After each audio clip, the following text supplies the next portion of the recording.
Thank you very much, Khosu. Well, let me bid a very warm welcome to all of you who are joined in to this session. I'm very, very pleased to see that we have far more participants than anticipated, because I do know that many of you are right in the midst of writing examinations. And in spite of that, you have taken time off to spend 1.5 hours plus with us in order to learn some geometry. So it also shows that you have a particular interest in trying to improve your knowledge in geometry, because many of these problems which we have today are problems in geometry. I trust also that you did get a copy of all the questions that we are going to discuss today. So welcome. And before I forget, I want to thank all of you for participating in this program. This is the last of the 10 sessions that we have. And I trust that during those 10 sessions, you were able to learn a few things, particularly the power of mathematics and the applications of mathematics to all kinds of problems. Mathematics is not just learning formulae and solving equations. It's much more than that. So what we have seen is how we can apply the mathematics that we know to solve certain types of problems. So Olympiad problems are primarily problem-solving exercises. And if you can solve problems with the mathematics that you know, then you have benefited a great deal. Okay, with those few words, I want to go straight to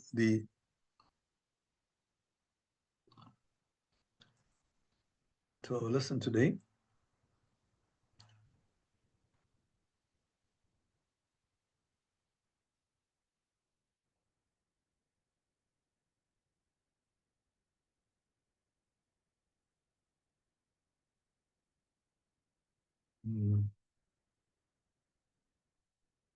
Oh, I see.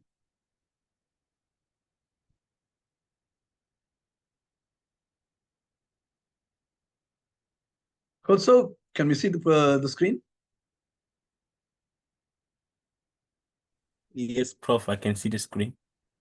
Okay, thank you very much. So it means that we can go ahead. Yes, as you can see, the date and the session number are both correct here. So we'll go straight into the very first problem. All right, so here you've got a triangle, and those lines there say that these sides are equal. Okay, so we have three sides are equal, or three segments, line segments rather, equal in this triangle, and you are asked to calculate angle ACB. Right, so let's just have a look at what ACB is. This angle here. You're asked to calculate that angle. All right. Now, in most of my geometry problems, I use algebra. I don't name angles like this. It's very complicated. I will just call that an angle, give it an algebraic symbol, X or Y or A or B or alpha or beta or theta. There are various ways in which you can name angles. So often I use X and Y if I want to do a little bit of algebra on them.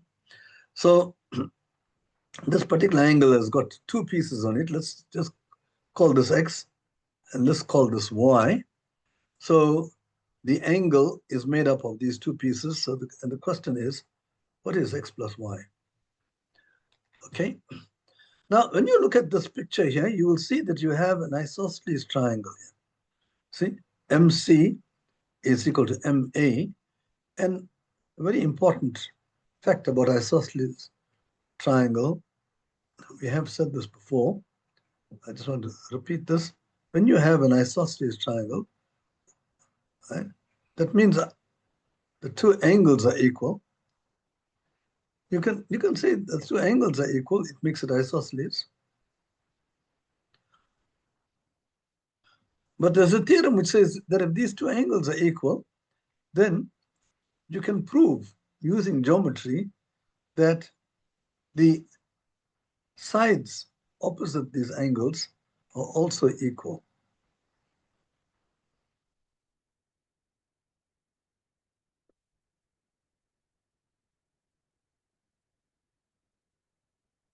So you can prove that these two sides are equal, right? And conversely, if you know these two sides are equal, you can reverse the arrow. Given this, you put an arrow this way,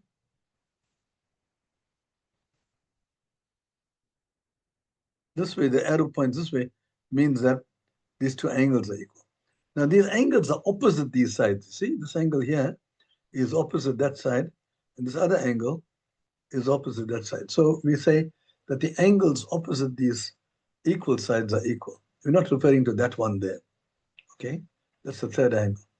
So in either case, we call such a triangle an isosceles triangle. So whenever you have that scenario, right? So here we've got these two are equal. So therefore, the angles opposite these sides are equal. The angle opposite this one is y. So therefore, the angle opposite this one will also be y. And likewise, x, right? X is opposite this the side here. Right? So this angle is opposite this side, and so therefore the angle opposite this equal side is also x. All right, now you have four angles, but if you look carefully, you'll see that you've got the angles of the triangle. So if you add up all the angles that we see in sight here, x plus x, those two plus y here again, those are it's that angle plus that angle plus that angle. So you see, that's what you can put x plus y like this. And this is, if you simplify this, that's 180 degrees because that's the sum of the angles of a triangle. So if you simplify this, you've got 2x plus 2y is 180 degrees, x plus y. And 2, if you take out the common factor, it's in this where the algebra comes in. 2 into x plus y, right? Because you can take out 2 as a common factor. So twice this number is 180. So this number that we're looking for, x plus y, is 90 degrees. See? So that is what we're looking for. So the answer is 90 degrees. Angle ACB is 90 degrees. Okay, so this is a example of an application of isosceles triangles. It's an interesting example because you got try to remember this because at some point or the other you will come across this scenario again when you go to higher mathematics. By that I mean grade 11 and grade 12. You will see this. Actually, it turns out that you see if you put a compass point here, the sharp point, and if you spread the two arms to touch this, and you draw a circle, so the circle will have radius this, and you draw the circle, you'll see that this part here, the circle will go here, and here the circle will go here as well. So you can draw a circle with this center there, okay? And I'm gonna, it's not a very nice diagram. I don't know how to draw the semis.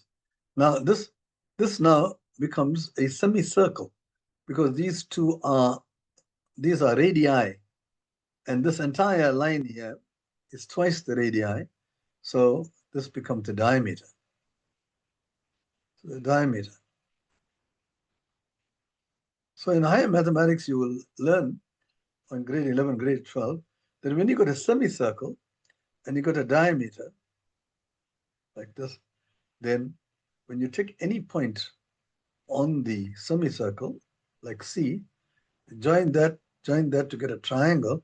That angle is 90 degrees. That's what we just proved. So this is a very important result, that the angle in a semicircle, you say that angle in a semicircle is 90 degrees, right? A semicircle because this part here is a diameter. Now this part here is not a semicircle because this is not the diameter. It's a chord. Okay, so let's just get on. I'll spend some time on that problem. Let's get on to the next problem.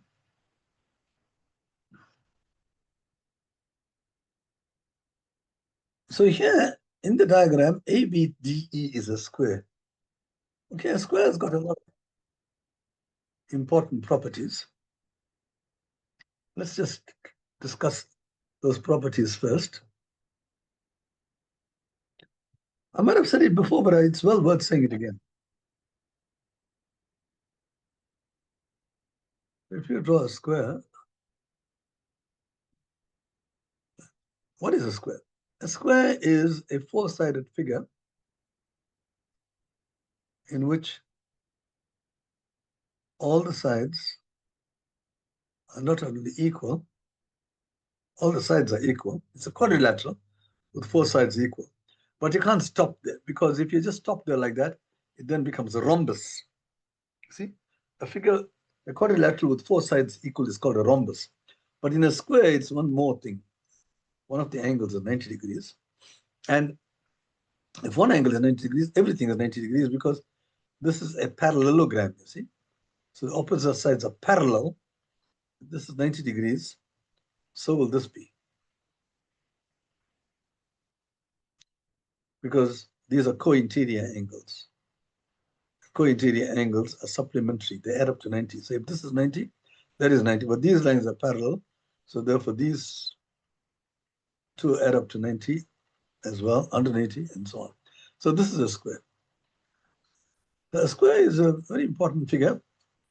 And hopefully you'll be able to use, if you use congruence and if you use geometry, you can prove a lot of things regarding a square. Now, as it stands, yeah, one of the things which is a very important property of a square is that if you take any diagonal, there are two diagonals, then the diagonal bisects the opposite angles. So the opposite angles are now equal. This happens in any rhombus. The diagonal, each of the two diagonals bisect the opposite angles. But now we know that these angles are 90 degrees. So if they are bisected, it means that they are equal. Each of them are 45. Because bisecting means that they divide it up into two equal parts. When you divide 90 into two equal parts, it's 45. And the same thing happens there. So you have this interesting thing that the two diagonals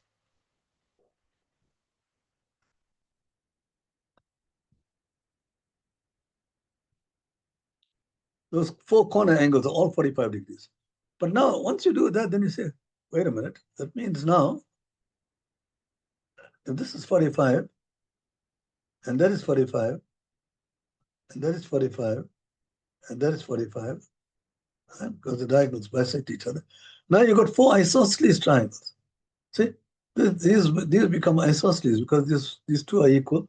So we have to put another stroke here. It's not, I can't put a single stroke because it means that that will be equal to that. That's not true. So these two angles, sides are equal. But now in this triangle, you've got another isosceles triangle. So you will have these equal. Now you are at this place here. So these two are equal. And now you see, of course, this will also be. So there it is. You've got the diagonals are actually equal because they are equal to twice this piece here. And this one is also equal to twice the piece. So you've got in a square, the diagonals are equal in length. And not only that, the diagonals split everything up into four triangles. But if this is 45, 45, all these are 90 now. So you got a very beautiful situation with the square. The diagonals are equal. The diagonals bisect at the opposite angles. And they bisect each other right? Each diagonal bisects the other one, and they cross at 90 degrees. So these are very important properties of the square. We don't use all these in this problem, but I thought I might just take advantage of the fact that we are at this stage to tell you something about a square. Okay, now in this diagram here, ABD is a square. Okay, and triangle.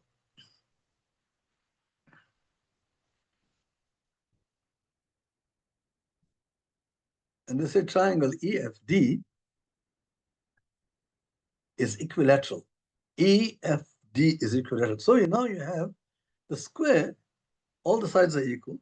And in the triangle, equilateral means all the sides of the triangle are equal. All right? That is what you mean by an equilateral triangle. And one important fact about an equilateral triangle, since we are there, see, a square is a four-sided figure where all the sides are equal and all the angles are equal. But an equilateral triangle, all the sides are equal. Equi means equilateral is sides, so equal sides. Interestingly, it means if all the sides are equal, now it becomes an isosceles triangle. Because these two sides are equal, so if this angle is x, which we don't know, it's opposite single stroke, so here this is also x, because the angles opposite equal sides are equal. I told you this earlier. But now these two are equal, these two. So the angles opposite these two equal sides are equal, also equal.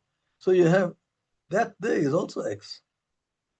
So now you notice that all the angles are equal also, not only the sides are equal. The fact that all the sides are equal means that all the angles are equal. But now we know that the angles all add up to 180, you see. So three x's give you 180. So one of those x's must be 60. They're all equal, you see. 3x is 180, so x. So therefore, in an equilateral triangle, I didn't know what those angles were, but now we just proved that these angles are all equal to 60 degrees. Usually the teachers will just tell you they are 60 degrees, but you should know that the definition of an equilateral triangle says that only the sides are equal. It doesn't tell you the angle is 60 degrees, but you can prove it, like as I have done now. See? So here you know that all these angles are 60 degrees. So this is 60, this is 60. And this whole thing is 90 because in a square, so if this is 60, this has to be 30, right? And we also know that this is 60. So you've got all these facts that you can come to conclusion. Now here's something interesting. The square is, all the sides are equal, so it means that BD, you see, this side here is equal to this side. But now this side is equal to that, so we put a single stroke. So now you have this little guy here, FBD, two of its sides are equal. So that means FBD is also an an isosceles triangle. But we don't know what the angles are, but we don't know one of the angles. So it means that these two angles which are equal, I'll put a double curl here. Double curl. Those are equal. I'll put double curl to show they're equal. So if you put the two double curls together, that plus 30, so the third angle, you get 180 degrees because those are three, these two together with 30 are the angles of this triangle here. Then if you take the 30 to the other side, so you get 2 multiplied by double curl, 180 minus, the 30 goes to the other side, and you know that when you have an equal sign and you take a number to the other side, it becomes minus sign. Sign changes, right? But 180 minus 30 is 150 degrees. So twice that angle, which we call double curl up to this point, is 150. So each one of them must be 75. So each one of these angles must be 75. So in particular, this angle here is 75. Let me replace the double curl here. I'm just calling it double curved because I wrote two curved lines. So you got, this is 75. And that whole angle thing is also 75. Okay. Yeah, I'm just going on. All I'm doing, guys, is analyzing the fact that these are equilateral and that's a square. That's all. Using that information, I've come to a lot of conclusions, and I've come to this point here, but without even knowing what the question is. And now is so we do a lot of geometry like that. You take the information and you try to make the conclusions, but in your mind, you must know the reasons for that. So as you argue in the diagram, you will fill in all the details in the diagram, and then eventually you see that you actually prove what you were supposed to prove, and then rewrite it out. That's a hard part in geometry, how to rewrite this thing. You see? So you have to start off in this one here. Okay, let's see, where are we? Let's say find angle DFC. DF, or it's given that FC is equal to FB. Oh, I've written this down. Oh, I shouldn't have put a single stroke here. I should have put a double stroke. Sorry about this. So these two are equal. They're not equal to that one there. Okay, but now that means that this little triangle here is isosceles. And we just proved that this is 75, right? Without even looking at the question. Now that's very useful because now this triangle is isosceles. So this has to be 75, right? So if that is 75, oh, now you got two angles of the small baby isosceles triangle here. So these are, they add up to 150. So the remaining angle will have to be 75 plus 75 is 150. These three angles add up to 180. So this is 30. Now, if this is 30, we remember this was double curl here. So this entire angle here is 75. This piece is 30. So this is 45. This piece is 30. So the whole angle is 75. And therefore, this is 45 degrees. And I think that's what you need to find. DFC. DFC. There we are. We've solved it. But it takes quite a long while. Hopefully, you can rewrite this thing out, starting from the fact that one is a square and the other is a triangle, and use the reasons that I gave verbally to make all these conclusions until you come to 45. But you must give a reason. The reasons, in many cases, is the triangle is isosceles. You just have to say it's isosceles, right? And then you can make your conclusions. Okay, there is another way of checking to see why this is 45. See, we had that this is 30, right? And we had that this is 75. But now you have the famous flag theorem. You can see a flag here. There's a flag. Come down like that and go up like that and come down like that. There's the spot here I'm drawing. And there's 75 here. There's 30 here. There's 75, 30. And this is the external angle of this triangle. It's equal to the sum of the two opposite interior opposite angles. So the 75 is equal to 30 plus something else. So that something else must be 45. That's what we've got here. So I could have come to this conclusion that this is 45 by using the exterior angle theorem. That the exterior angle of a triangle is equal to the sum of the interior opposite angles. Right? Or you could have done it the way that I did it here, complete this triangle. Because 75 is 35, this has to be 30, and the other one will have to be 45. So there are many ways of solving the problem. All of them are correct. But you must give reasons in the background. But so far, all these questions are about isosceles triangles. All right. So let's just get on to the next one. Running short of time, but I think it's well worth it because I'm doing a lot of basic geometry here. Isosceles triangle we spoke about, equilateral triangle, squares, and of course parallel lines, all the properties of a square. So we did a lot of important things here. Right? So let's get on to the next problem. So even if you don't finish, it's fine. So here you got in rectangle, oh, this is a rectangle. That doesn't look like a rectangle.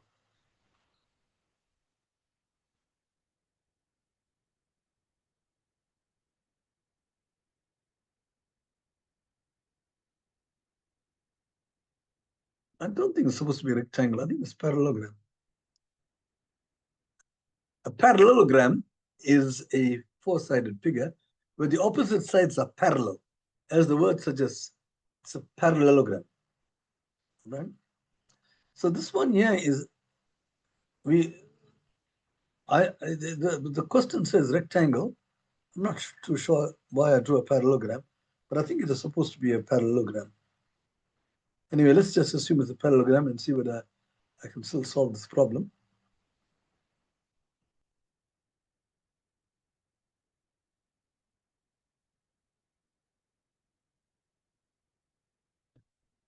Now, a parallelogram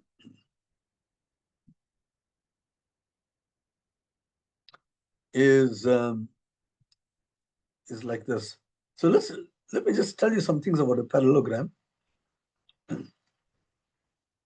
We spoke about the properties of a square, and we spoke about the properties of an equilateral triangle. But a parallelogram is another very interesting quadrilateral. Quadrilateral is a four-sided figure, but this quadrilateral, the opposite sides are parallel. So that's all you know. That's all. It's a figure where the opposite sides are parallel. And just using that, geometry is very beautiful. Just using that bare skimpy information, you can prove a lot of things using geometry, but you have to use no congruent triangles to do that. Now, if I join one of these sides here, let me just put a different color to it because it was just only a parallelogram was given. If I join a diagonal, then I'm not going to do this, but these two triangles then become congruent. You can check it out, right? You've got two angles on a side, actually, because you've got parallel lines, you've got standard angles and common sides and so on. It's a good exercise to show that these two triangles are congruent. And if they're congruent, they are equal in every respect, right?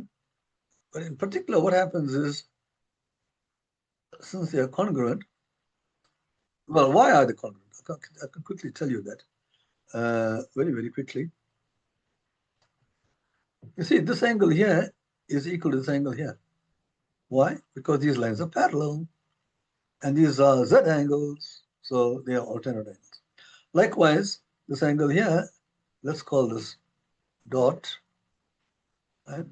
And if you go up this parallel line and come right down and go up there, you'll get another Z here. Right? So now you can see these two triangles. They got the angles, two angles, and this side here now becomes common. So therefore, these two triangles are congruent. The reason for congruency, angle, side, angle. Right? And once they're congruent, it means that they are equal in every respect, not just those three things. The other three things also become equal. Like the other three things in this particular case is the side opposite dot, let's call that single stroke. The side opposite dot in this triangle will be equal to the side opposite dot in its sister triangle, and it's that one. So now the opposite sides are equal. So in a parallelogram, this particular sides are equal. And likewise, since these two triangles are congruent, the side opposite curl is that one.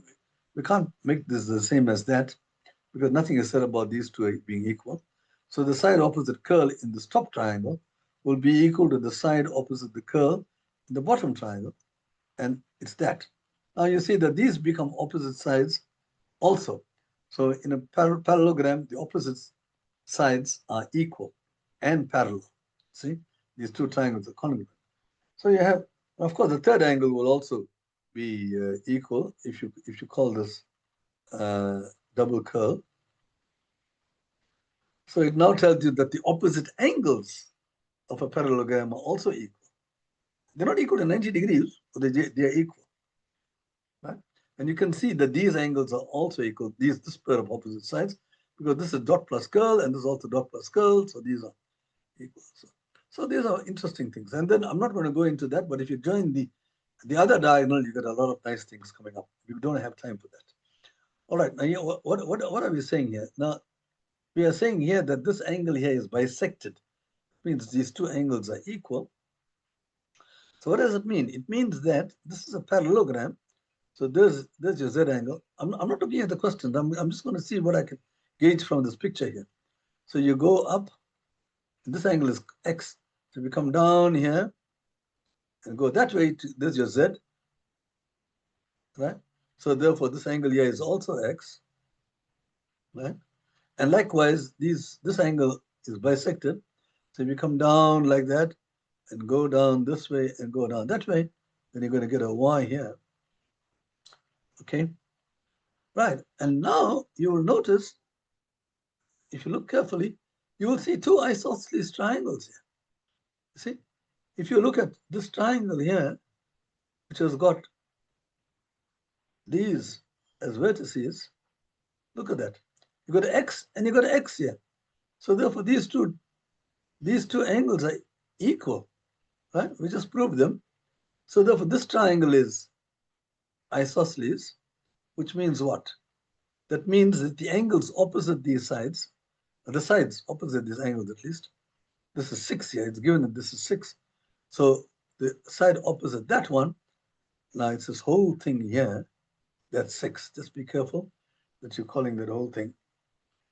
This triangle here is isosceles with the 3 vertices ringed. So the side opposite X is 6 here. So therefore the side opposite X here is also 6. So this is a side opposite X in the ringed triangle. Now likewise now, if you look at these squared vertices, right? If you look at that, you will see you got this angle is one of the angles in this triangle which I've put square vertices. And this angle here is also one of the angles. You can see DE and DC, but this is why. So we have just proved that these two were equal. Therefore, we can conclude that this part here, oh, by the way, the opposite sides of a parallelogram are equal. So if this is X, so this is also, so if this is 6, this is also 6. I mentioned this here. In a parallelogram, the opposite sides are 6. But now you have that this triangle here is isosceles. So therefore, this part here, this is opposite Y. 6 is opposite Y.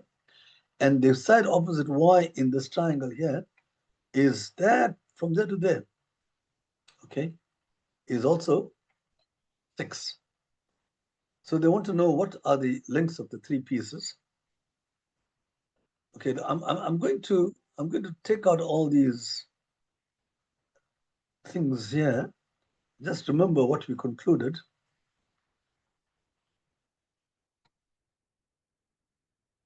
Okay, they said, what are the lengths of the 3 pieces? I'm going to call this piece here.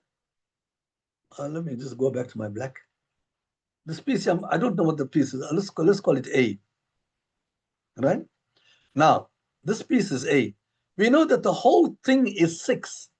I just proved it. And this small piece is A. So if the whole thing is 6 and one part of it is A, the other part will have to be 6 minus A. See? This is algebra. Now, likewise, we had this whole thing here was 6, and this was A. So this other part is 6 minus A also. So this part here will also be, the whole thing is 6, and this part here is A, one small piece. If you take it out, it's 6 minus A. But now you have this entire length AD, we can calculate what that length is. It's 6 minus A plus 6 minus A. The minus A and plus A cancel, and 6 plus 6 is 12, so you get 12 minus A. So AD is that plus that plus that, that's 12 minus A. But AD is opposite that. And we started off with a parallelogram. And this was 11, so therefore AD will also be 11. Right? We already know what AD is, opposite sides of a parallelogram. And we just said that opposite sides of any parallelogram are equal. Now you have the much desired equation with one unknown. 12 minus A is 11. What must you subtract from 12 to get 11? Right? You can ask your baby brother this, and he will tell you you must subtract 1. So A is equal to 1. If A is equal to 1, 6 minus 1 is 5, and that is 5, and the lengths of the three pieces are 5, 1, and 5.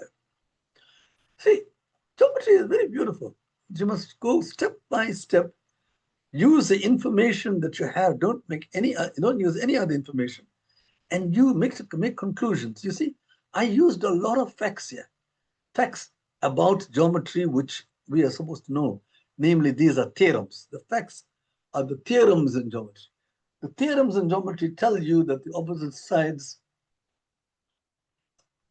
the angles opposite equal sides in a triangle are equal, and so on and so forth. Or the opposite sides of a parallelogram are equal. That's a theorem in geometry, right? And I've proved it here, right? But it's a theorem in geometry. It can ask you in your examination, prove this, that the opposite sides of a parallelogram are equal. So you just join this and prove it the way I did it, right? And then now you use that fact. You use that fact a couple of times that the opposite sides are equal to eventually solve this problem. Okay, so I love geometry. Geometry is very beautiful. It's very logical. Okay, so here we go. We go into the next problem. Still doing geometry. Now, in this figure here, you got what are the equal sides. I'm not going to read all that. You can see this is equal to this. And so here you got an isosceles triangle, you can see. So remember that therefore that angle is equal to that angle. Just bear that in mind. And you got a parallelogram. And if this is a single stroke here, this also has to be a single stroke because that is opposite that one. But be careful, this is not single stroke. This piece here is a single stroke, not the whole thing. But AB is equal to the whole thing, but we don't know what that is. All right. So now let's see what you can conclude here.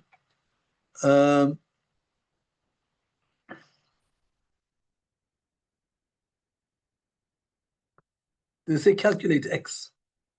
Okay, so let's see how we can get our equation out. All right, now let's call this here Y. The reason I call this Y is because I got an isosceles triangle here. See? So therefore this is Y. These two are equal, therefore the angles opposite the equal sides are equal. So we've got an isosceles triangle. Now you've got three angles in this isosceles triangle. So therefore you can put 2x plus y plus y. When you add those three angles, those are three angles of this triangle here, you're going to get 180 degrees. 2x plus 2y is 180. So as we saw before, x plus y is 90. Twice x plus y. So bear that in mind. Okay, it means now I can write y, instead of putting y here, I got an equation. Y is equal to 90 minus x. And the moment you got an equation, then you can solve, right? Now, so I don't have to have two unknowns. I have only one unknown. This y is now 90 minus x. So I'm going to take out, in place of that y, I'm going to put 90 minus x.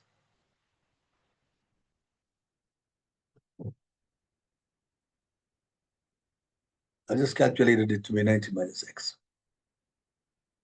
So in my diagram, I'm going to put 90 minus x. All right.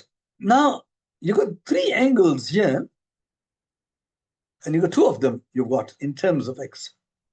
So what does this mean?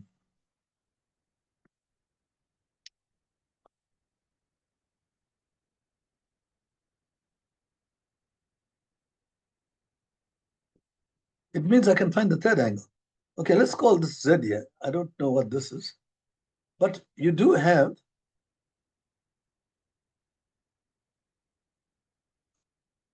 okay. Now, if I call this z, then I can add these three angles, and I'm going to get 180.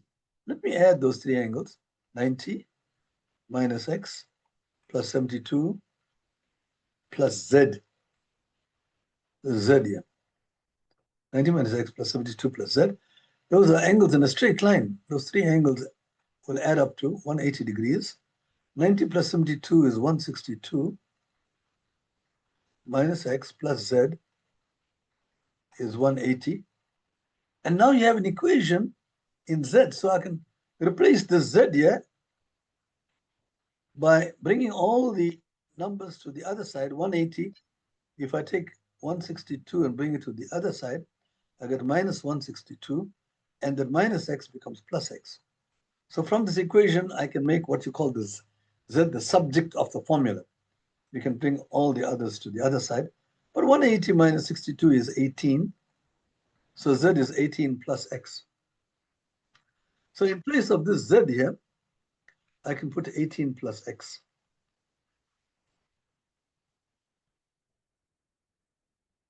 A lot of people are coming late and they lost out because I'm sure all of you will agree.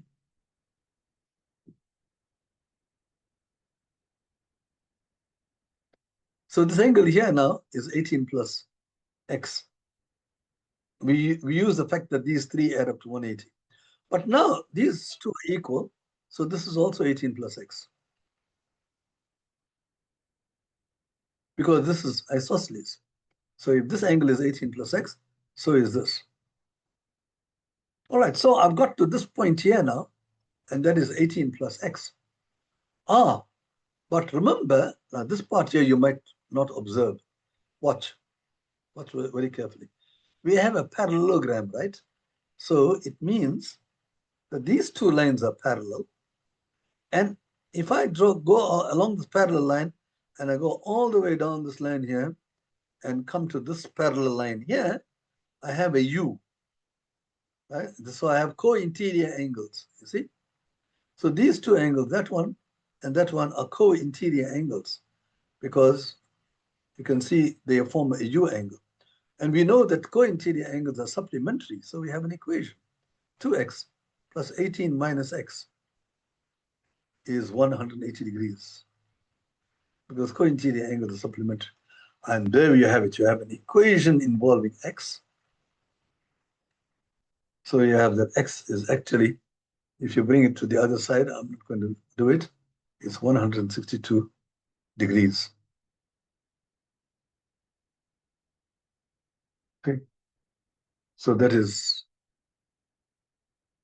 no, wait a minute. What happened that?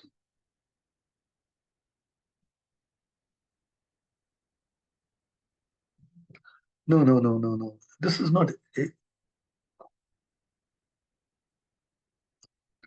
oh, there's a 72.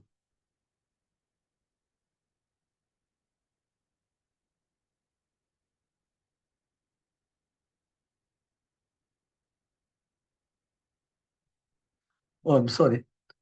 It's 2x plus 18 plus x. This was 18 plus x. I don't know why I put 18 minus. It's 18 plus x. Okay. So that makes you 3x is equal to 162. So x is actually equal to 54 degrees. Right? And that is what the problem was, to solve for x. So x is actually 54 degrees. So eventually what I call diagram chasing. Keep chasing the diagram.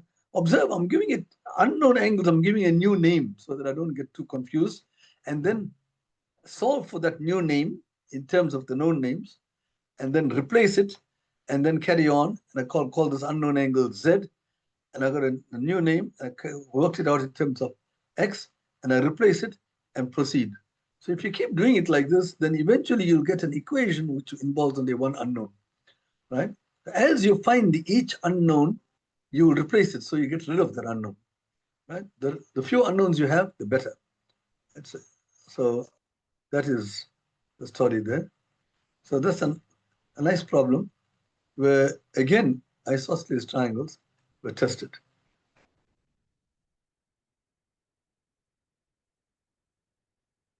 Okay, so now we go on to problem number 6, I think, or 5. So here now you got no parallelogram or no rectangle or squares. So you don't have much information in this, but you got some information which is given. They give you 3 angles, You see, I've got 80 here. So angle K is equal to 80 degrees. When I say K, I mean the entire angle here. AKT, AKT. Normally we don't put K because there are three angles here, this one, and the whole thing. So when you say K, what do you mean? But if I use just K, it means it's the entire angle, you see? Given here too, angle A is 75 degrees. That's KAS, right? This angle here is 75 degrees. So angle A is 75 degrees. That whole angle there is 80 degrees. And then you're also given KTS. So this angle is 65. So they give you the three of these vertex angles, 65, 75, and 80. That's all. And they ask you to calculate angle ATS. ATS. So it's this little angle here. Let's call that X. So your problem is to find X. Always identify what your problem is so that you work towards it. So we need to find this angle X. Okay, now let's use our given information to see how far we can go. All right. Now for a start, we've got these two are equal. So let's exploit that fact. It's given that Ka equals Ks. Ka equals Ks, and I've shown it there. So you've got an isosceles triangle here. And you know the way this angle here. This angle is opposite single stroke in this isosceles triangle. There's a stroke, and the opposite is 75. So therefore, the opposite, that stroke is 75. So this is also 75. Okay, so now you've got two angles of this triangle, 75, 75. They both add up to 150. So this one here must be 30. But that's the third angle in this isosceles triangle. So this piece is 30. But we know that the entire thing is 80. So the next one will be 50. You see, guys, for each thing, each conclusion you make, you're going to get marks. In geometry, you can get a lot of marks. If you come to this one here, 75, and you say isosceles triangle, you must say that KAS is an isosceles triangle, right? Because you don't even have to say why, because you got the two sides are equal. Therefore, they're both 75. And like that now, you can work out, this is 30. In brackets, you put angles of a triangle, because that's what you used. 75 plus 75 plus 30 is 180. In brackets, you'll put angles of a triangle. So this is 30. And when you come to this, you will say this is 80 minus 30. Right? And that's given. It's given that this is 80. So there's no theorem that you use here. One is 80 and it's 30. That has to be 50. Right? So now you've got these two, 50. Now you also got this 65 here. So now you moved into this triangle here. Because this is 50 degrees here. And this is 65. This entire angle is 65. And that is 50. So 65 plus 50. If you add those two angles, you get 115 degrees. So those two angles add up to 115. And therefore, the third angle in the triangle is this one here. This is 50, 65. So the third angle is 180 minus 115. And that is 65. 65 again. You've seen 65 before.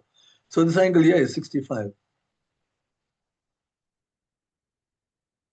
The reason is 50 plus 65 is 115. This has to be 65.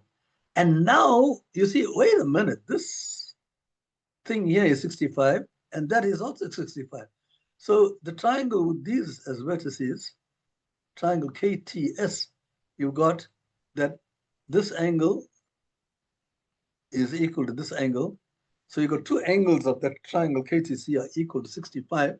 So therefore that is isosceles, which means that the sides opposite these angles, so the side opposite 65 here is a single stroke, and therefore the side opposite 65 here also is a single stroke. So it was not given that this is the same as those two, but in a very beautiful way, we came to the conclusion that those two, that this is actually equal to that, right? You can't just write this thing down, they're equal. We took a long time to get there, right? And we must follow the logical argument that made us come to that. Okay, but now you have got that this triangle here is isosceles, KAT. See? Because I got this is equal to that. And we already know that one of the angles is 80 degrees, right? And you got these two are equal.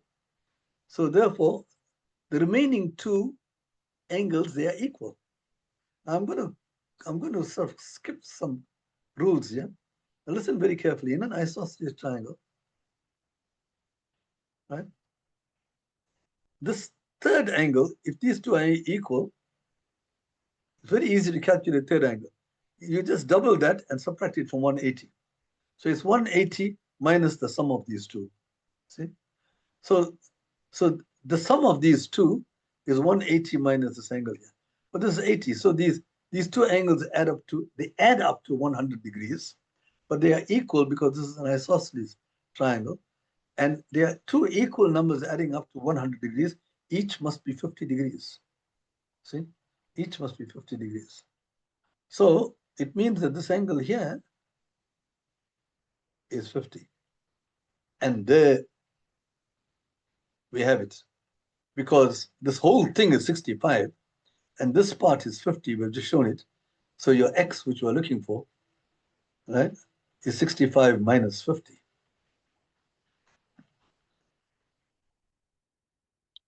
And that is 15 degrees.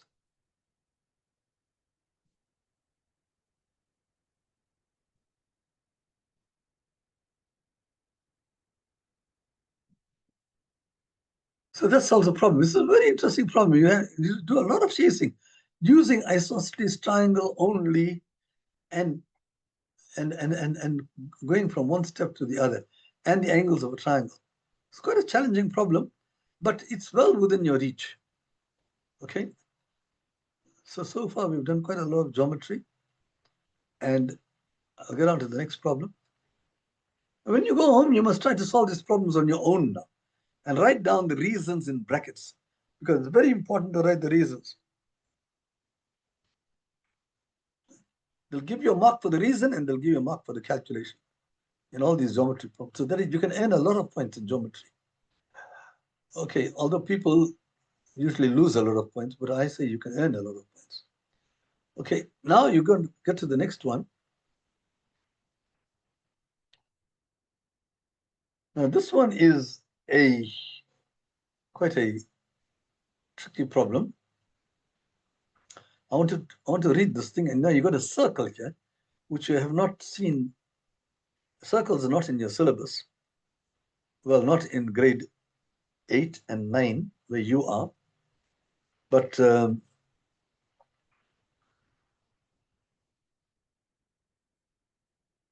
yeah, you are in grades 8 and 9. So I use a lot of theorems which are not in grade 8 and 9, but hopefully you can remember what these results are. But most of them are isosceles triangles, parallel lines, and parallelograms, squares, and so on. So here you got a circle. Now let's see. AB is a diameter of a circle. Okay, let's just say something about circles, all right? Although circles you study in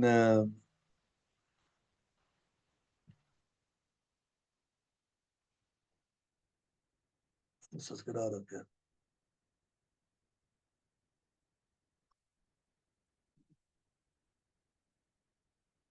Circles you study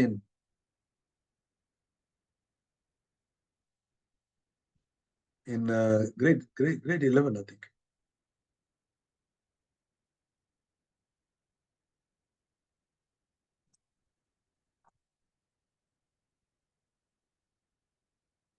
Sorry, I put a little picture here which I need to get rid of.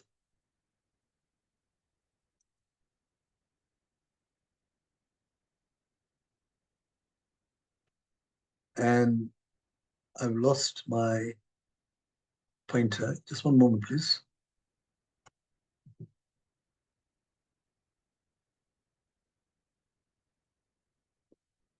Okay, let me draw my circle again.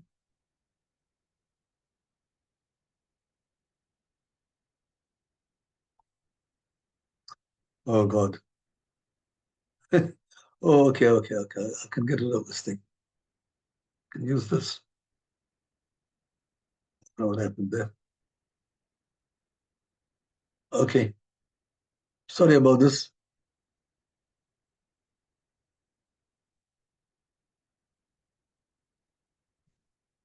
The circles are moving to the right. Okay. Now let me just say a couple of things about a circle. Every circle has got a center. It's the most important thing about a circle. Most important point of a circle is its center. So the center of a circle, the important thing about the center is that its distance from the circumference is always the same. When I draw any line from this point to any point on the circumference, all these lines will be equal in lengths. So you can imagine you've got a lot of lines which are all equal in length. So you've got a whole lot of nice triangles. They're all isosceles triangles, you see? Because all the radii, these are called the radii, and all the radii are equal. So one of the first things you do in circles is that all the radii of a circle are equal. Right? And then you also have a diameter. A diameter in a circle, if you join 2 points on the circumference, that's called a chord. It's called a chord, C-H-O-R-D, not C-O-R-D, C-H-O-R-D. But the longest chord is the one that goes through the center, as you can see. It's the longest chord. And that is called the diameter. And you know the length of the longest chord. The length of the longest chord is twice the radius because it goes through the center, and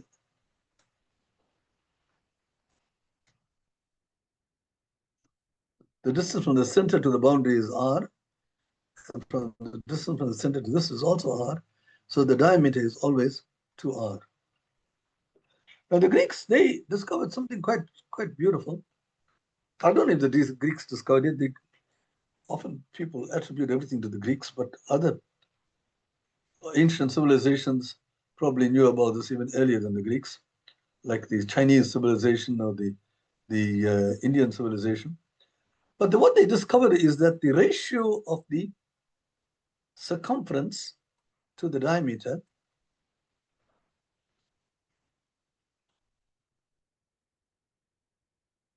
if you find the length of this circle and you find the length of the diameter and you divide this circle length over the diameter, they found to their amazement that no matter how big or how small the circle is, that ratio is always the same. They were quite amazed that the ratio is always the same, right? And they said, "Hey, this is in other words, it's a constant, right? No matter how big or how small the circle is, if you work out the circumference, right, the length right of the boundary, and divide it by the length of the longest chord, you all get the same number. But it wasn't a nice number. It wasn't like 2 or 3 or 6 or something like that. It was some kind of a funny looking number, which they couldn't really pinpoint, but it was approximately 3 1/7. So they say, look, we don't want approximations here. So I don't know what the number is, but let's give it a proper name. And they called that name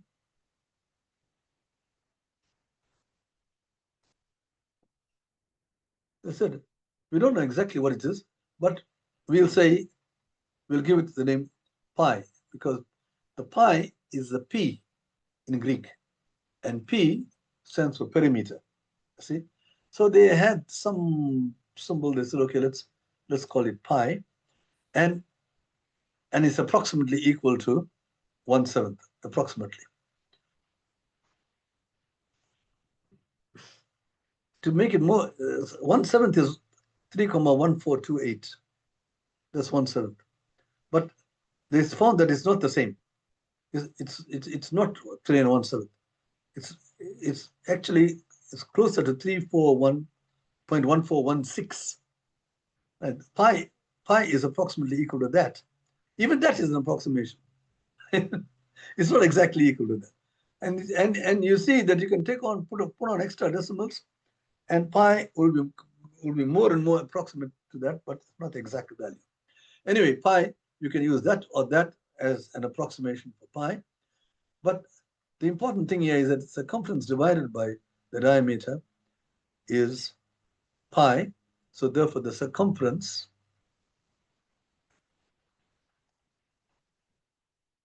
of a circle, if you multiply on both sides by diameter, you get pi times the diameter. And the diameter is twice the radius. And therefore, you got a lovely formula for the circumference of a circle. It's 2 pi r, see, where r is the radius, and pi is 1/7. So if you know the radius, then you can calculate the circumference, because the pi is approximately equal to 3 1/7. So that's very beautiful. And likewise, they even found the area is equal to pi r squared. I'm not going to do that, but in my book, I don't know whether you've got that book. It's called 1000 Problems, Olympiad Problems. It would be nice for you to get that book. You can buy it from the website that you work with, South African Maths Foundation. It's there. And you got 1000 problems worked out there, which I worked out with solutions and with lots of notes and essays.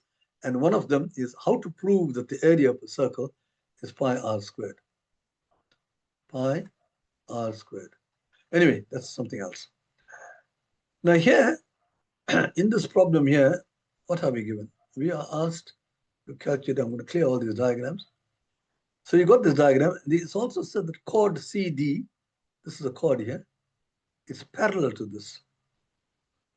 Okay, so that's very good. Parallel lines, alternate angles, corresponding angles are equal, and so on. Now, MC meets AD. MC meets AD at E. Okay, you can see all these pictures. But AC is equal to EC.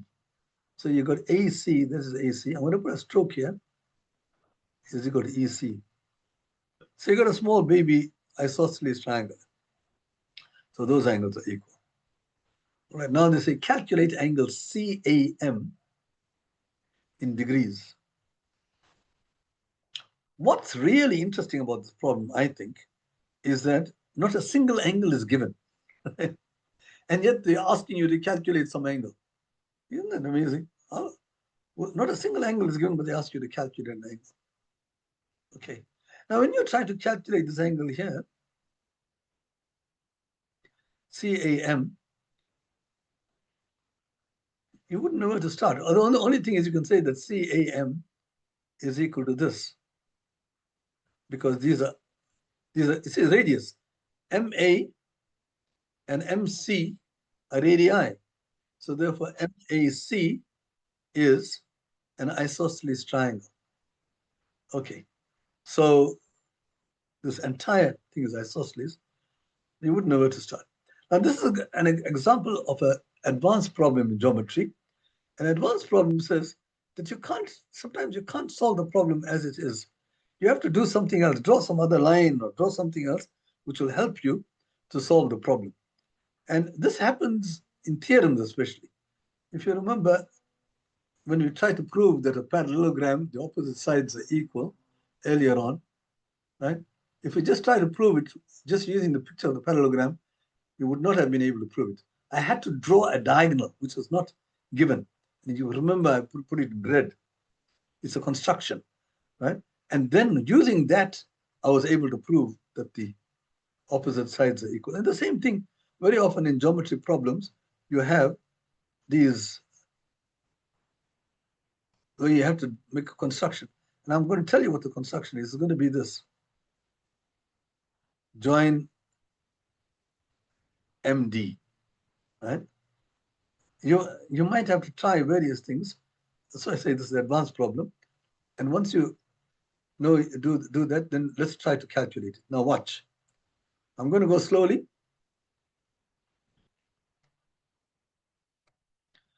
I don't know this angle is CAM. This whole angle here, let's call it angle A. This is the question. What is this whole angle?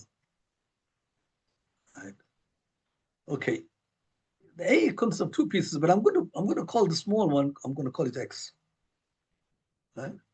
You'll see why I do that. Because you see, this angle here is alternate to this. See, can you see the Z? So if this is X, this is also X. These are alternate angles. Right? So you'll start off, you'll say, let this angle be X. First sentence, let angle DAM equal X, or DAB, whatever you want to name it. Call it X. You say, then this angle here, CDA, is also X. Reason, all you have to put is alternate angles, that's all. But now, because I joined this, I have that these two are equal. Because they are radii, you see. This is center. It's given that the center is M. Right. So this is the center. So any line from the center to the boundary, they're all equal. So here now you got an isosceles triangle here, and one of the angles is X. And this X is opposite a single stroke here. So the angle opposite single stroke here is also X. It's that one. The angles opposite equal sides are equal. So now you got both of these are X's. So now you got this entire angle at D is equal to 2X. This entire angle, because it's X plus X. But now when you look at this, you got that. You go down here, you got a Z here. So if that is 2X, this is also 2X. Because these are alternate angles. Okay? This whole angle is 2X. There's your Z angle. This is 2X. We could have come to this conclusion by saying there's a flag here. See? BAD. BAD. You got X, and this is the exterior angle of this triangle here. So it's X plus X. It's 2X. Okay, maybe we're going off. We need to work out that one. But now that this is 2X, remember these two are equal here, because these are radii again. This is another point on the boundary. This is a point of the boundary. So CMD is equal to MC. Why? Radii. You must say that MD equals MC in brackets radii, and therefore this will be 2X. And when you write down this angle is 2X, all you have to do in brackets isosceles triangles. Right. So this is 2X. Right, now we are here, and you got parallel lines. So this angle here, you got another Z here. So this angle here is 2X. So this angle coming down like that, that's a Z angle. So that's 2X. Right? And now you got that this is 2X, and this is X. So you got two angles of this triangle. So therefore, and you got one of those sides extended. So 2X, X, and this is the exterior angle. This angle here. See, there's your flag. Tuck, tuck, tuck. And these two become the interior opposite angles, and that's your exterior angle. So therefore, the exterior angle is equal to the sum of the interior opposite. So this is 3X. But now I'm inside that little triangle, which is known to be isosceles. Right? So in this triangle, those two are equal, and you just got the base angle is 3X. You don't say base angle, that's the opposite equal sides. So this is opposite that side, so that must be equal to opposite that equal side. So this is 3X. So now you got this entire angle here is 4X. See? Now, but now this angle A is 4X, but watch, MA and MC are radii, right? So therefore, MAC is an isosceles triangle, MAC. And I've just got that one of the angles we saw is 3X plus X is 4X, right? Which means that this 4X is opposite the single stroke. Now we're looking at the triangle, that one there is an isosceles triangle.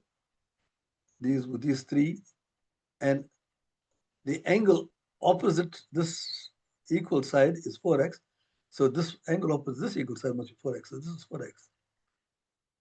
And lo and behold, we have all the angles of this triangle ACO or ACM are all in terms of x, right? Because that is 4x, this is 4x, and this is 2x.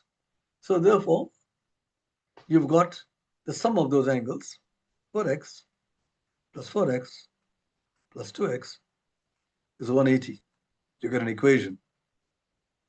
You had to do a lot of chasing, starting from just one x. How many things we have found? Geometry is very beautiful. The conclusions you can make, but bearing in mind we're using the theorems of geometry. Right? So you got an equation here. 8x plus 2x is 10x. 10x is 180 degrees. So therefore x is 18 degrees. But you were asked to calculate angle A, which is CAM.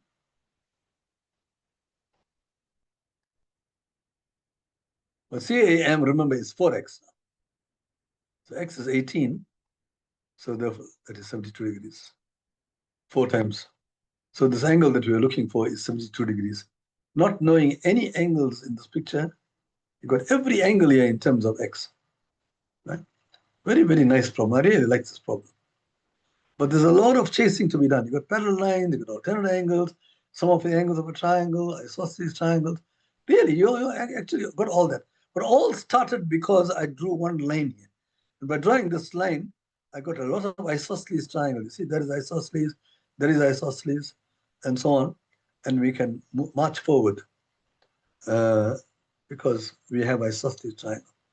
But without drawing that, there are other constructions also. See, we could have used the fact that the diameter, angle earlier on we said that is 90 degrees. We could have used that as well, but I'm not doing that because that's more advanced. Okay, so let's just get on to the next problem. Now it's getting a little bit more intense. If you look at this one, you've got a funny kind of a band here. Right. And what's given here?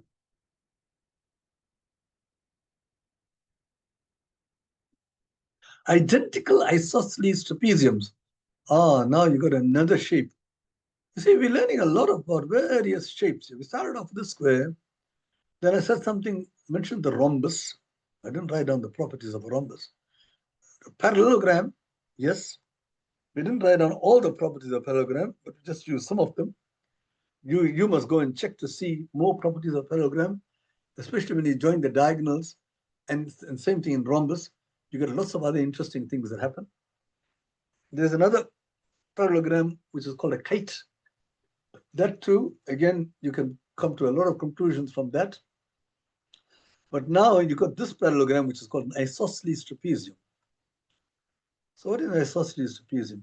An isosceles trapezium is a quadrilateral which falls short of being a parallelogram. In other words, only one side of opposite sides are parallel. The other side need not be parallel. I'm sorry, a trapezium. A trapezium is like that. A trapezium is where you have one side parallel, kind of a half a parallelogram, right? This is called a trapezium.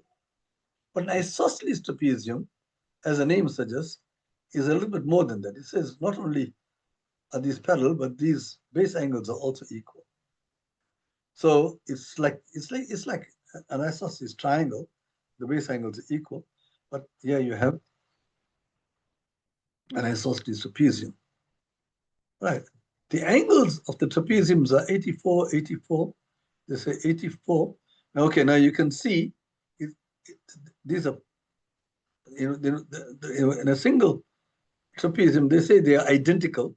So all these are just clones. They're copies of this guy here. Right?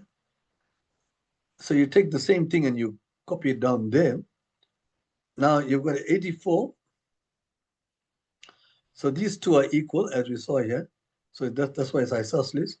And then automatically these will be equal because they are parallel lines, you see. So these are co-interior angles. This is 180 minus curl, and this is also 180 minus curl on this side. So those are also equal, and you can see the 96. And they add up to 180, as you can see. 84 plus 96 is 180. Now, you've got even this thing here is 84 because they are identical. So this thing is not a straight line. You got 84 plus 84 is 168. So it's almost a straight line. 180 will give you a straight line.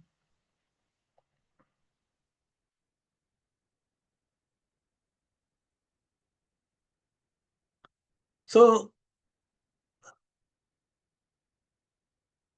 they say, how many trapeziums are needed to form a complete ring? That's quite an amazing thing. So if you put all these trapeziums together, how many of them would you need? Eventually, because they keep turning towards this way, keep turning and turning and turning and turning, eventually it comes in. I've got these three dots here, means that eventually you'll end up with this, like that. And you've got a lot of these are joined. And how many do you need right throughout? Now, what I want you to notice, I'm just going to draw something.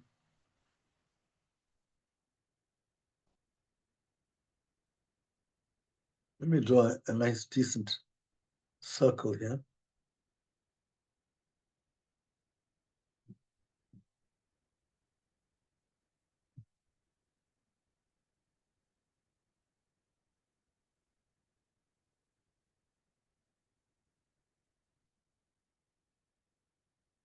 So what we have, in effect, I'm going to just ignore the facts, all these things about the trapezium, and I want to go into just the crucial aspect of this problem. Let me explain what that is. You see, just look at the boundary. I just want to just join these two here. You see these two. Let me just draw those two.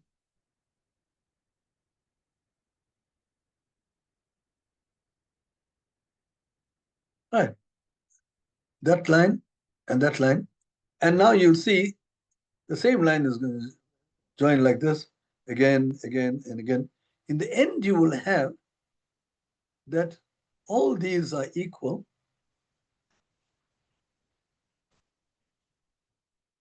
Because they are identical. So this is equal to this. And then you have a third one.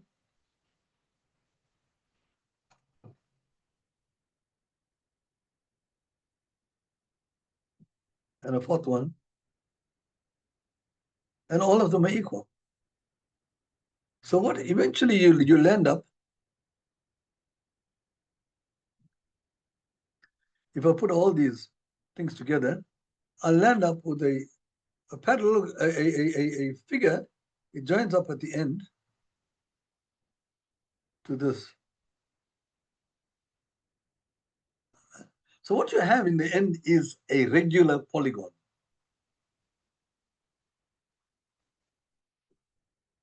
Because we can't see it, you're only seeing part of this, but you have a regular polygon. So you have a regular polygon. A regular polygon is a polygon. A polygon is a figure with lots of sides, like a quadrilateral is a polygon. Even a triangle is a polygon, is a three-sided polygon. Quadrilateral is a four-sided polygon. A five-sided polygon is called a pentagon. And a six-sided polygon is called a hexagon, and so on. But you can have a polygon having any number of sides. Like this one here, we don't know how many sides it's got. I don't think it's even got a name. So we don't know how many sides there are, but that is your unknown. So we call it, let n be equal to the number of sides. And that will be the number of trapeziums, you see.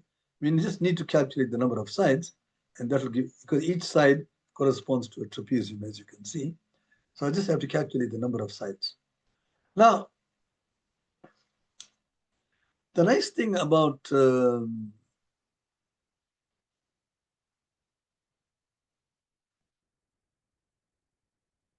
about polygons, there is a very important result in polygons, any polygon. I'm sure you were not told this. So I just want to mention this. That if you take any polygon whatsoever,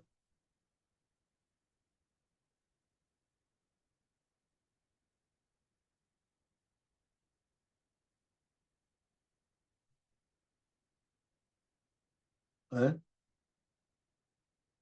And if you start extending the sides in the same direction, take that and extend it, extend, next one, extend, next one, extend, next one, extend, and so on.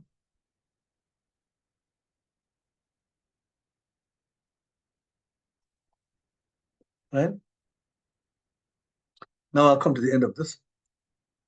Then you have several exterior angles, because each time I have a small angle on the other side. And there's a very beautiful result. I'm not going to prove it. It'll be very nice for you to try to prove it, right? That no matter what polygon you take, when you add up the exterior angles like this, the way we've drawn, you always get the same answer when you add up the exterior angles. So in other words, when I add these angles here, that angle, they're not equal. If it's any polygon, that angle plus that angle plus that angle plus that angle plus that angle plus that angle. So if you add these 7 angles here, we've got 7, you'll get the answer is 360. Right? Doesn't matter how big these angles are, each one, and how many sides you have, you always get 360. It's a very, very beautiful result in geometry, right? Now, a regular polygon, like the way we got here, got all these angles are equal. So all these angles are equal because all the sides are equal. And you can prove, just as you proved for isosceles triangles, you've got all the sides are equal, then all these angles become equal. So if you call this angle here x, this angle is also x, and so on, right? So now, so all the angles are equal. So in other words, all the so-called exterior angles are also equal because this is equal to this. So therefore, when you extend this, if you extend that, the extensions will also be equal because they are both equal to 180 minus this, all right? So, so the extensions are 180 minus x, 180 minus x.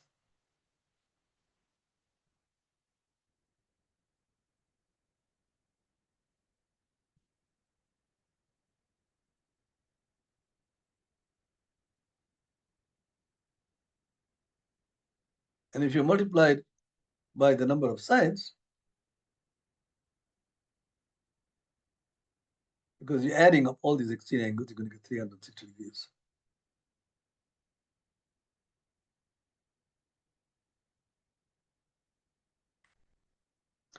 But one of the things about regular polygons is that the internal angles are equal, right?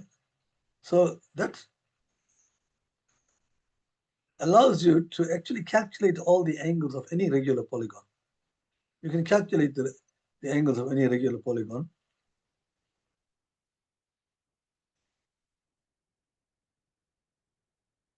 So here we know what x is, you see, because there's 180, 84 plus 84 is 164.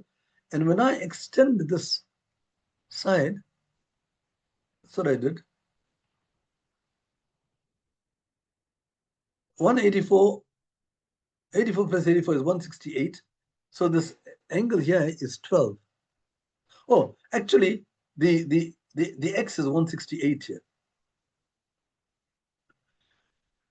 The internal angle in this in your figure is, you can see it. It's this.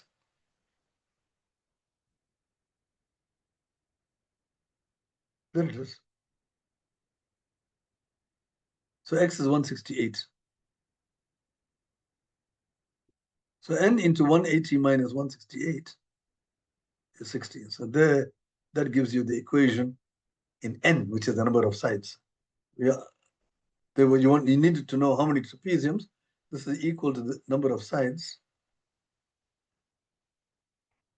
of this polygon. 180 minus 68. 168 is 12, and 12 times n is 360, so n is 30. So you're gonna get 30 of these polygons to come and join up with that side. Very interesting, because even without drawing this thing, right, you can actually find out how many polygons are needed to come back to the edge of this. All right, so we are almost at the end. I got more problems than I needed yet. Let's see that one, that one, that one. Oh, okay. I just have two more. And this one. Let, let me do this one. This is very quick.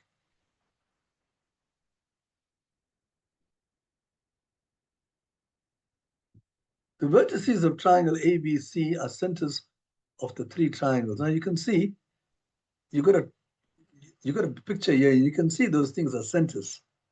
And so what does this mean?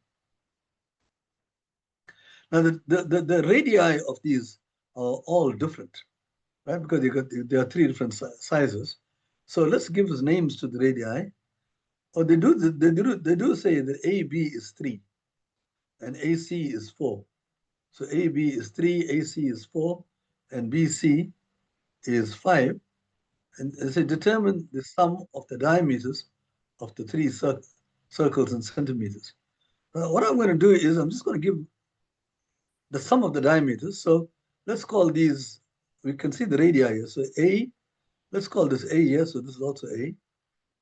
These two are the same because they are the radii of triangle center B. And here, we call this C. They are the radii of this largest circle, right? And so if you do all that, we are given that AB is 3. They want the sum of the diameters of the three circles. Now, what are the diameters? The diameter of, so you need to know what is 2A. That's radii. So a diameter is twice that, plus 2B plus 2C. These are the diameters. And that is the question. You want to know what that is. Right? What is 2A plus 2B plus 2C? Right. Now, if you look at 2A plus 2B plus 2C, it's actually adding that one, adding that one, and adding that one, and that one. So you're adding these 6 numbers. But you can add these 6 numbers in a different way because AB is 3, is given here. So those two numbers add up to 3. AC is 4. So those two numbers add up to 4. And BC, these add up to 5. Right? So when you add up all these 6 sticks here, you're going to get 3 plus 4 plus 5. 3 consists of those two, 5 consists of those two, and 4 consists of those two.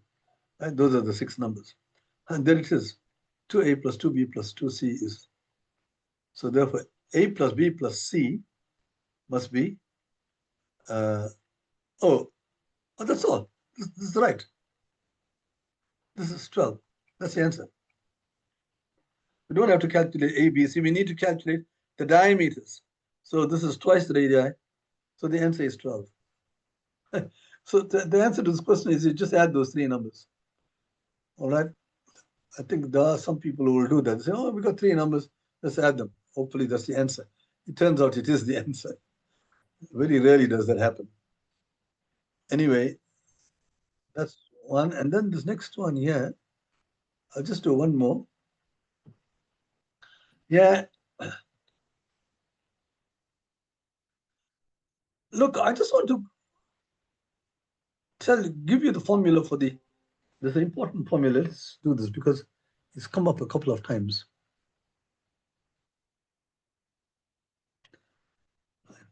Here it is. The sum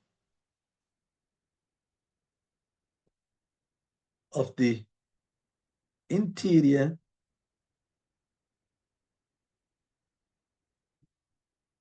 angles of any polygon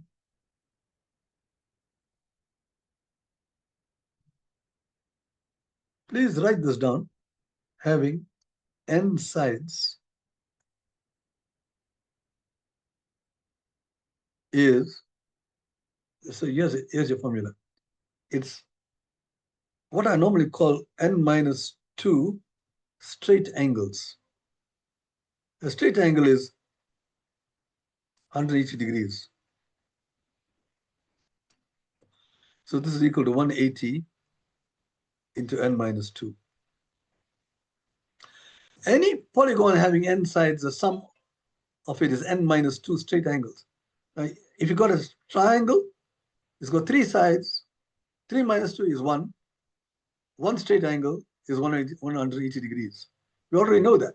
The sum of the angles of a triangle is one straight angle. And I think you also know that the sum of an angle of any quadrilateral, right? Here you got the quadrilateral is 4 sides. That's n is represent the number of sides. And 4 minus 2 is 2.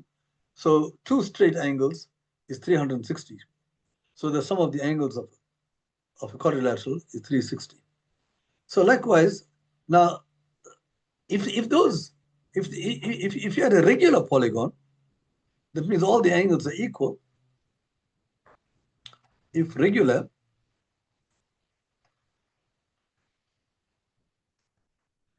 that means all the angles are equal.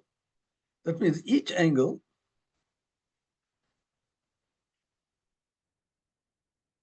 n of those angles is this. So each angle is 180 over n. Right? Just think about that, because you're adding n equal angles in that case, because in a regular polygon, all the angles are equal. So if you add n equal angles, you're going to get this. So each angle is 180. So, for instance, a square is a regular quadrilateral. All the sides are equal, all the angles are equal. So the angles of a square is 180. 4 minus 2 is 2. 2 times 80, 180 is 360. N is 4. So 360 divided by 4 is 90. And we already know that the angles of a square is 90 degrees.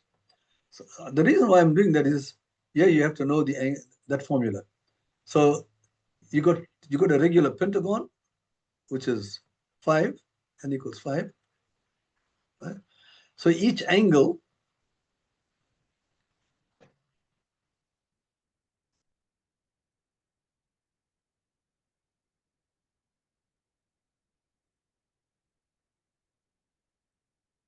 we call it each pentagon angle,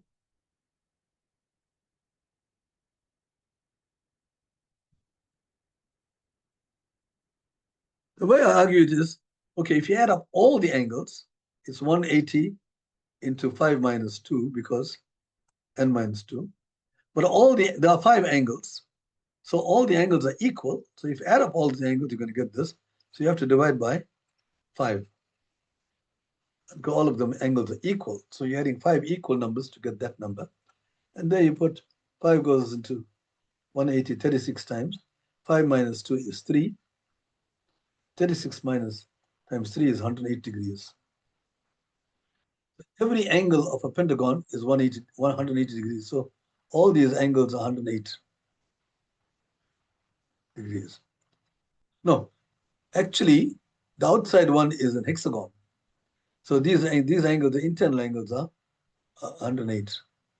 Right. Now, because that's a pentagon, 1, 2, 3, 4, 5. The outside one is an hexagon. So what will that be? So in an hexagon, you have to put 180 each hexagon angle.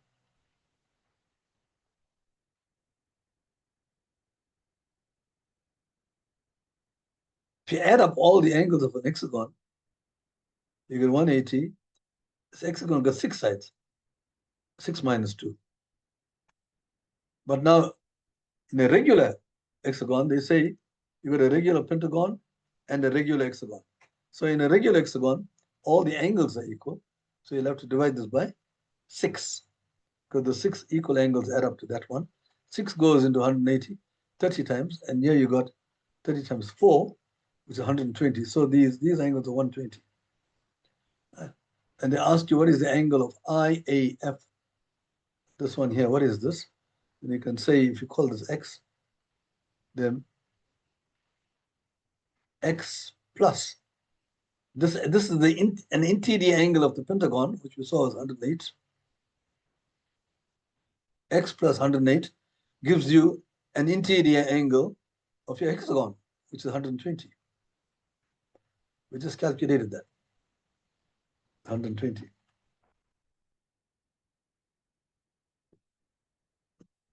So this X plus 108 is 120.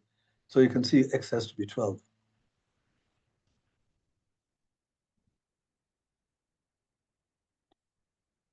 Okay, that'll be the last one I will do, because the other one, there's not much geometry in that. And you've got one assignment. It's a very simple assignment I've given you. Very, very simple.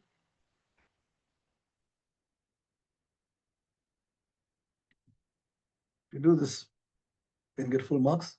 And they just ask you to find the areas of these things. So just bear in mind that when you got a square here and you got a diagonal, so that means the diagonal is dividing the square into 2 equal parts. Just remember that. So the diagonal, the A is actually equal to half the area of the square. And you can solve this problem very easily. All right, try to do this one here and submit it, and you will be in line for being accepted at the Stellenbosch camp. Okay, guys, I wish you all the best.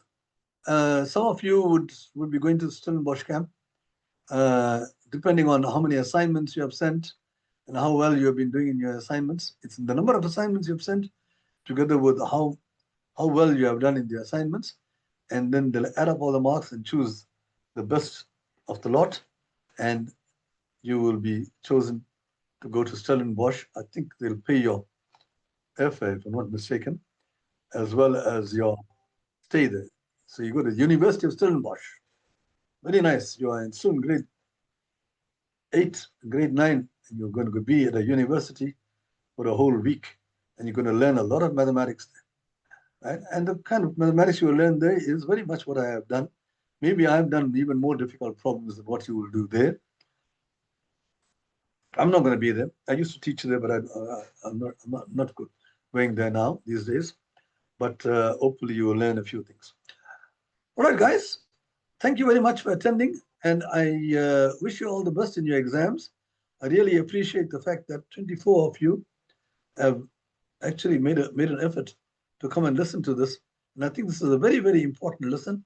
Those people who didn't attend this, I think they missed out a lot. You guys made the sacrifice, but I think in the process, I'm pretty certain that you learned a lot of geometry, right? Especially on how to deal with isosceles triangles, how to solve using x's and y's and all that. You can see I use symbols, x and y. I don't use A1, angle A1 and angle ACD and all that. It's too complicated. I just put symbols and I use algebra to solve my problems. And I would advise you to do the same. Okay, so thank you very much for attending. We've got 24 participants. All the best in your exams. And hopefully, if we are still having this program next year, some of you might come and join the senior class if we are still having it. But I don't know whether that will happen. So, yeah. I want to thank my good friend, Khotso, who has been assisting us right throughout in getting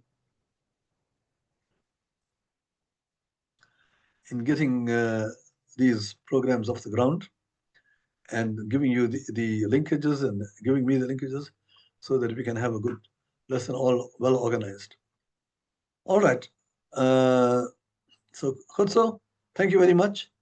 And this will be our last meeting, Khotso, as far as these sessions are concerned. And the rest of you, all the best in your examinations and enjoy the holidays that come thereafter. Thank you very much. Thank you, Prof. Okay. This year we don't have a final exam for Siyanqoba. We're gonna only consider the assignment for you to be considered for Stellenbosch camp. There's no final exam this year. We're gonna only consider the assignments. I hope I answered your question.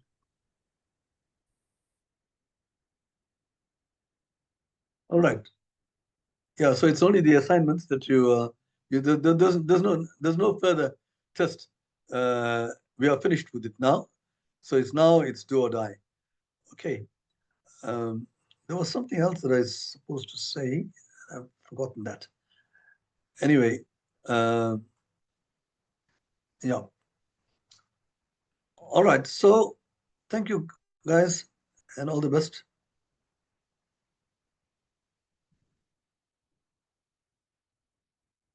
Yes, the award ceremony for the third round had already passed. Then the Stellenbosch teams, we will announce everything in due course in very soon now. They will just send you an email if you are being selected for the Stellenbosch camp. For now, we are still busy processing everything, the assignment, attendance register. Yeah. Then everything is finalized. They will send you an email to let you know whether are you being selected for this camp or not.